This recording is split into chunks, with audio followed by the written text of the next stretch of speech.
Rental Scale-Up members. I am joined now by Filipa Leitão de Aguia. I think, Filipa, you're in Lisbon right now. Yes. And you are the creator, founder of a property management company called Rent for Rest. You have 16 properties. So we'll be talking with you about your business. But of course, first the situation in your country, how are things going personally, also for the market.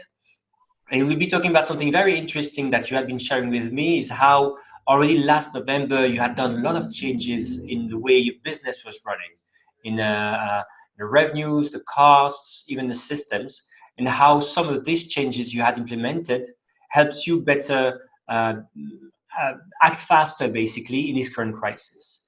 We'll be also covering some actions you've taken on costs, on switching to longer terms, also adapting service. That all are things you've been doing recently to adapt to the crisis that could be very, very interesting for other property managers and even vacation rental owners listening to us. But first, Filipa, let me welcome you and thank you for taking the time today. Thank you. It's an honor. So it's a pleasure to have you, and let's get started. Can you tell us a bit more about you and about the company? I founded the company 10 years ago. It's our 10-year anniversary. So I thought this would be a year of change, but not this kind of change. But okay. And I manage 16 properties. They are mainly in Lisbon city, but I have some properties on beach areas like Estoril and Sesimbra. And I'm going to add a few properties in the north of Portugal. But these properties are managed by the owners, and I will just mark them. This is the plan. And I like, and you are a property manager with a plan. Generally speaking, I think. So can you tell us about the situation in Portugal? I think compared with other southern European countries like Italy, France, or Spain, Portugal has been, let's say, in this case, lucky, for lack of better words, with the virus, and not too many people, I think, have been hit. But still, there's impact, of course, on the market. Yes, there is a big impact on the market, but we were not hit first like Italy. So we learned from the other countries, and we closed everything earlier when we had a few cases. And I think this gave us a better actual situation. So we locked down first restaurants, events. All the events were cancelled, and then it was a general lockdown by the government, and we are still on the government lockdown. Is there any demand right now? Because I talked in some other videos.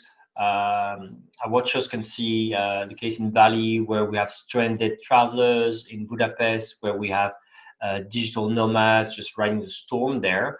How about the demand right now? Because I think apartments, for example, are not closed, right? So theoretically, you could get bookings. Yes, in Portugal, apartments and hotels can be opened if they want. The demand I have beachfront apartments, and I have demand for those apartments. I have a Canadian woman and her daughter that they decided to stay. They were here and they decided to stay. They didn't want to go back to their country, and they will stay in one apartment. On the others, I have people that are moving. They were here. They intend to be in Portugal, but they are working, and they are moving. They're still moving from one place to another. My minimum stay now, it's 7 nights, but they are staying for 15 nights. So, but only on these beachfront apartments, because they have an ocean view and people feel comfortable there. Then in Lisbon, the demand that I have are for couples that are divorcing. Oh. Husbands that want to leave their houses. and they are looking for a place to stay when leaving their houses. So this is the only demand that I have in Lisbon at the moment. But what we have joking, but we can expect that after the lockdowns, a lot of in some areas there will be demand for that. And also there was also demand. I was talking yesterday from actually people who have children at home and need to work, and are right now in some places renting an apartment just as a place to work. So it's I would say interesting cases as consequences of the lockdown.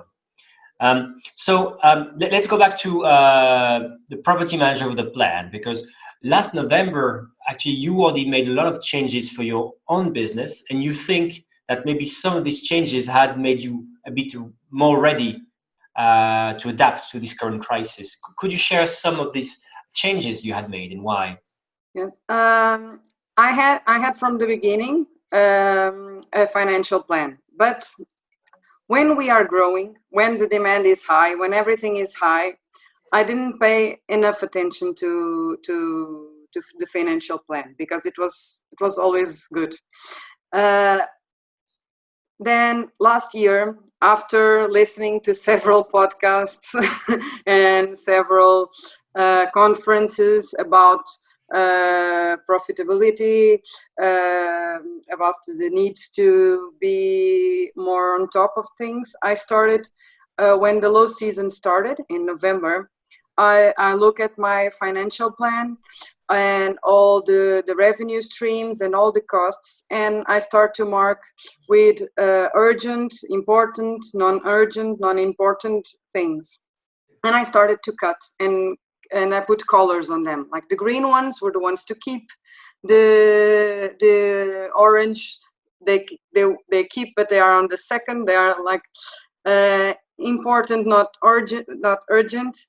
And then the red ones were the one that were not were subscription that I had or costs that I had that would probably didn't make sense because I was paying two things at the same time, like a Dropbox and a Google Drive, or a noise monitor in an apartment that I don't have problems with noise. So it was those kinds of things. So I put all in colors, and I started cutting all the expenses that were extra. And I also renegotiate credit card fees. I see if I had the TV, Wi-Fi, the better price.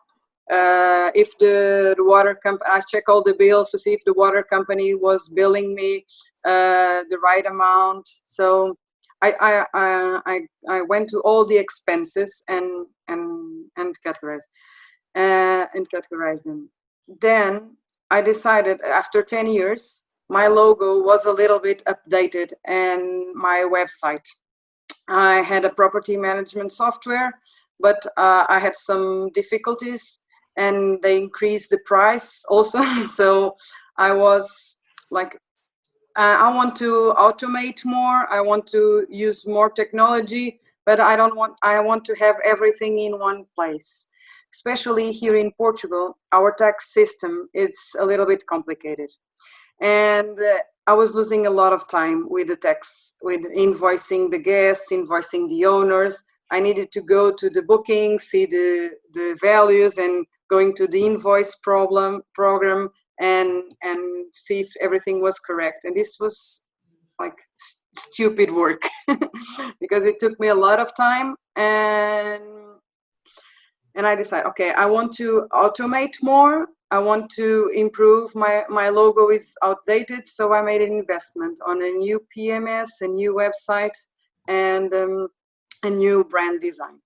So how much time do you think it? Because I like the way you prioritized things, with colors, urgent, non-urgent, or you also took the time to get a new logo done. So how much time do you? Because you had the time, I guess, right there. Yes. So how much time was it?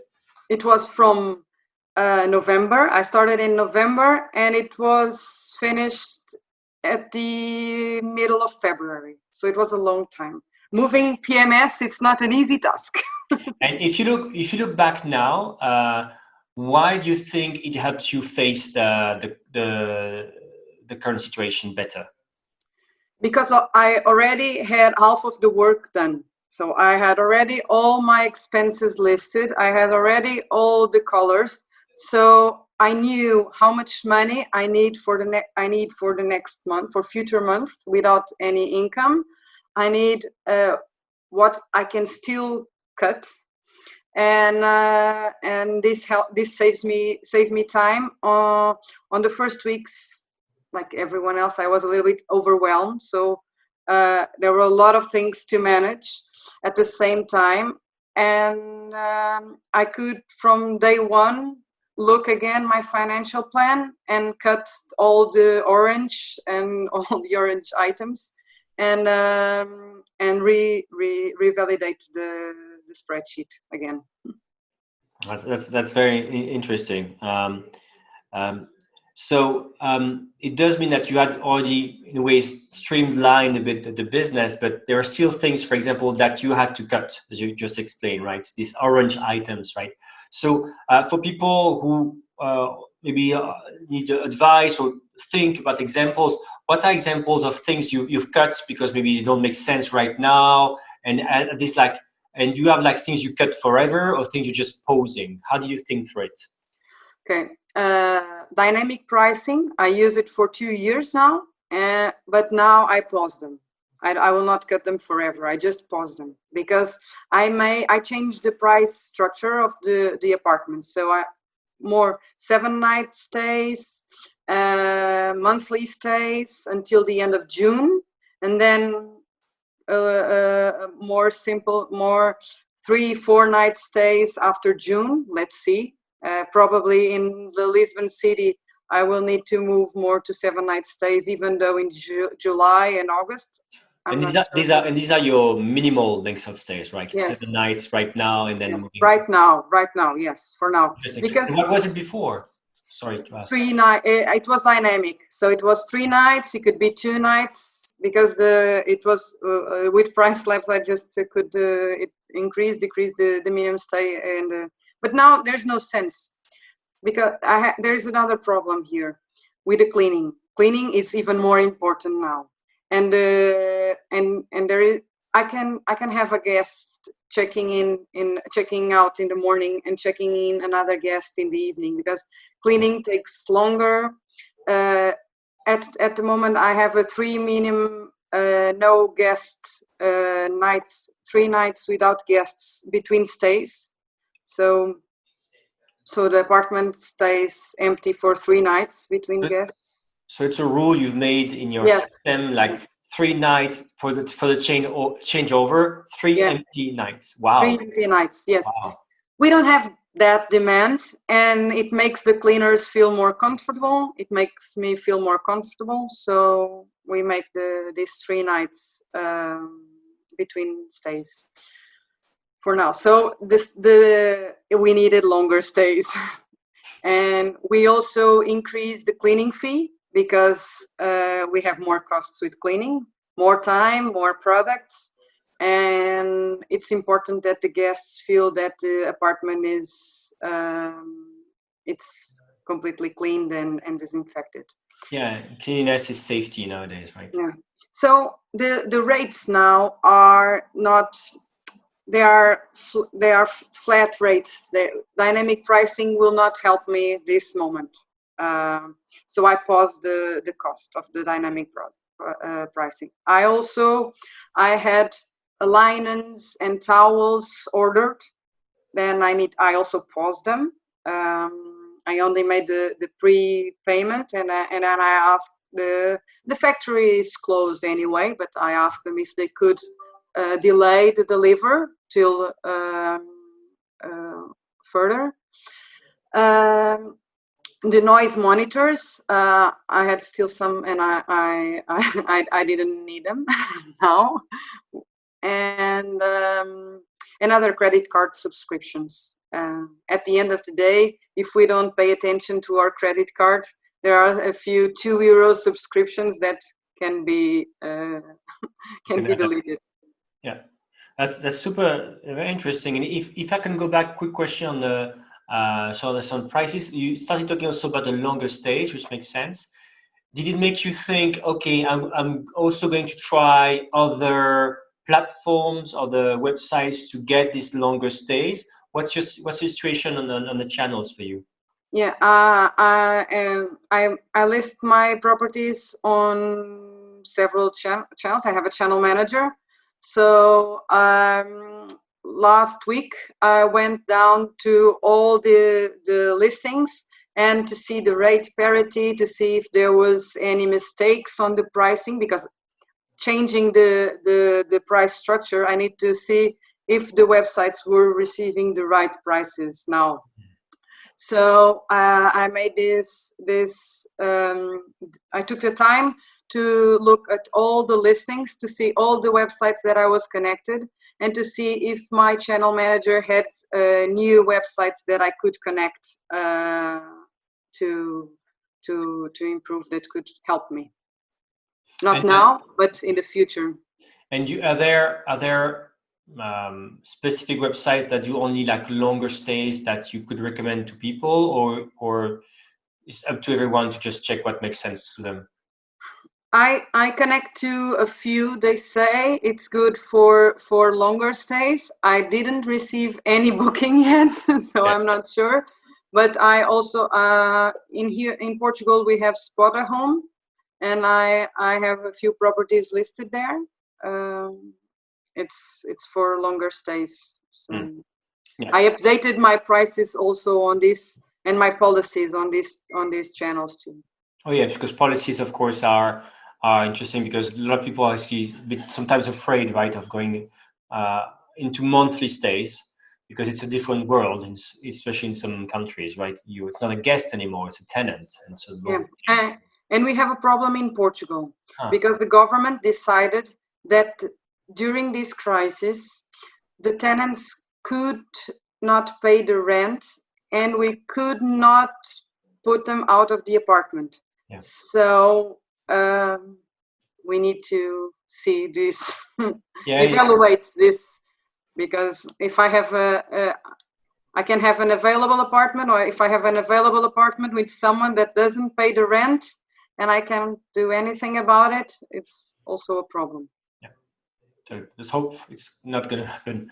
Yeah. So you, as we said, you adapted the costs, you adapted your way you're getting the stays, longer stays, maybe also going to the channel manager and making sure everything is right, the policies, and maybe other channels to try.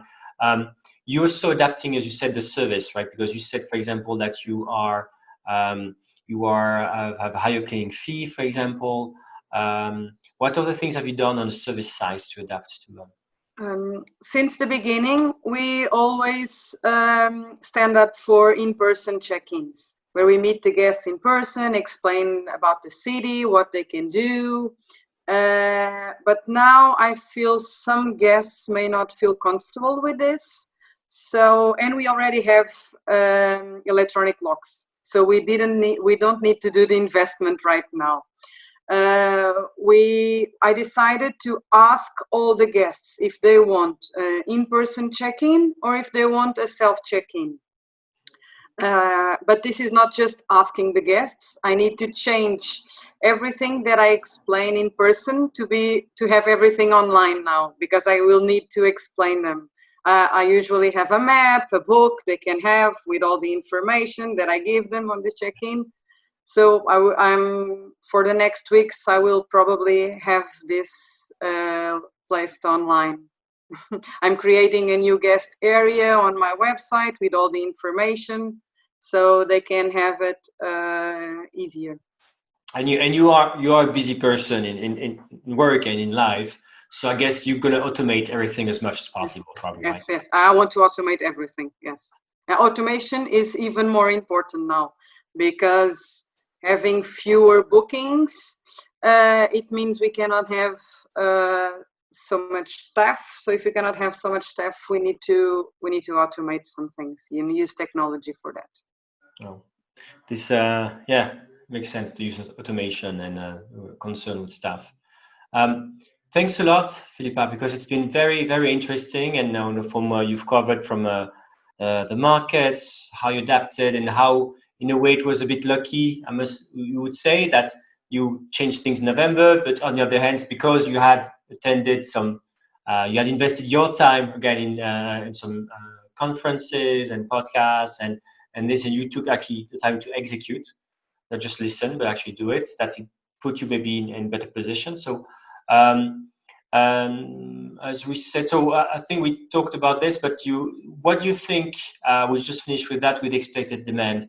One of those videos. Sorry, we're talking with Nino in Croatia, and Nino was saying that northern Croatia is a drive to destinations for a lot of people in South Germany, in Austria. So he thinks, yeah, his country is small for domestic demand, but he can have some people driving from. But he was contrasting with Dubrovnik, another city there, which is a flight to destination. It is actually his home office is in Dubrovnik. And he thinks that as long as flights don't come back, you can't really count on international travelers. When things start getting, people can travel again, what do you expect the demand to come from? Now, to save my life, I'm happy that I have beach properties and city properties. I think I will have guests on the beach properties in Estoril and in Sesimbra. I have a villa with a swimming pool with an ocean view. So it can be for Spanish guests, drive-in guests. I'm expecting that it will not be a great summer, but I'm expecting to have some bookings on beach properties during the summer. I'm not expecting to have big bookings in Lisbon. We have a lot of competition. It's a city. I don't expect people will come to a city in the summer. They will more country stays, I think, more beach, things more quiet. After the summer, I expect with the flights starting, there will be some people that want to take advantage of better pricing. The flights will be cheaper, the accommodation will be cheaper. So younger people that are not so on the risk zone, so they could start traveling. And I expect that after the summer, I will start to receive those kinds of guests. And then in the winter, maybe on the long term, some people that are escaping from their countries for several reasons. In Portugal, we have a lot of golden visas. We have a lot of people from China, Brazil that also are Portuguese and they can live here, and from Russia also. And they come here in the winter because our winter sometimes it's better. And I also expect people that are running away from their countries, like from Africa or Portuguese that used to live there that are coming to here.